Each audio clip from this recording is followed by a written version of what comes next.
Joining us tonight, Fred Fleitz, former CIA analyst, Chief of Staff to Ambassador John Bolton at the United Nations, now a senior vice president at the Center for Security Policy.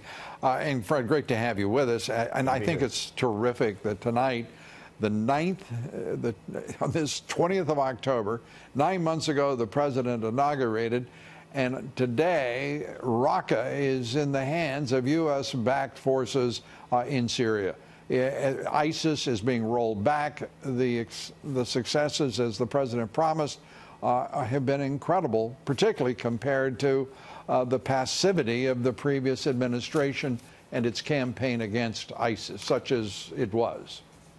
I think that's right. I mean, President Trump took the gloves off. There were so many restrictions on our operations in Iraq and Syria, and it made a real difference against ISIS. Now, we're not going to hear this on other networks.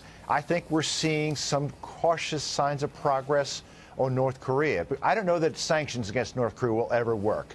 But if they're going to work, they're going to work under this president because he's twisting the arms of the Chinese and the Russians and others to get them to enforce sanctions. We may have to attack, but we have to go down the sanctions road, and I'm encouraged.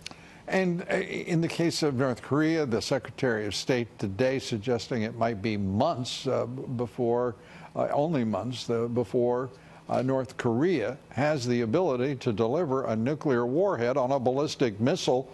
This has been a stunning ratcheting up of the estimated timetable for the nuclear threat posed by North Korea. They could have the capability now. We don't know. The intelligence community says North Korea has 60 nuclear weapons. Whether they detonated a hydrogen bomb last month or not, we don't know. It was a 250 kiloton weapon, which was 25 times their previous weapon. This is a very serious threat, and I think North Korea's nuclear arsenal is an offensive arsenal, not a deterrent, and they will one day use it.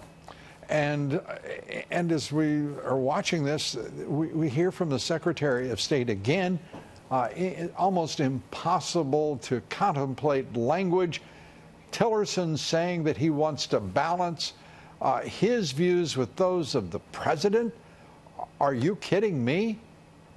You know, I'm very angry with Secretary Tillerson, who told the Europeans today that they don't have to worry about their trade deals with Iran, that we're not going to go after them. I immediately tweeted that Tillerson should be fired tomorrow for this. He undermined, well, he's trying to undermine what the president did, but I think the Europeans know that Mr. Trump is serious about the Iran deal, and if it isn't fixed, and it isn't going to be fixed, but if it isn't fixed, he's going to get out.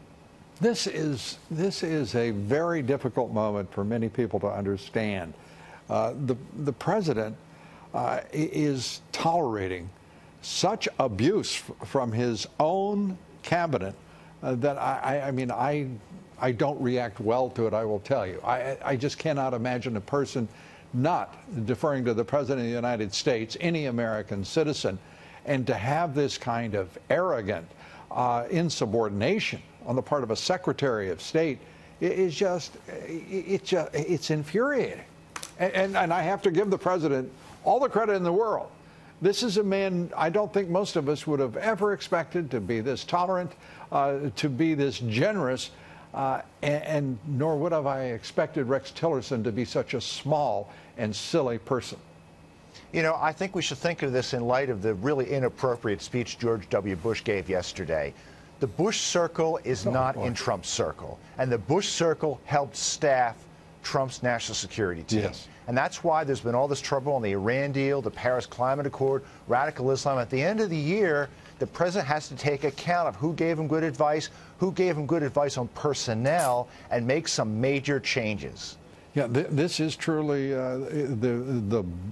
it looks to be the contest of purpose, direction, and will between Bush globalists and Trump nationalists. And thank the Lord, the president seems to be winning nearly all of the battles.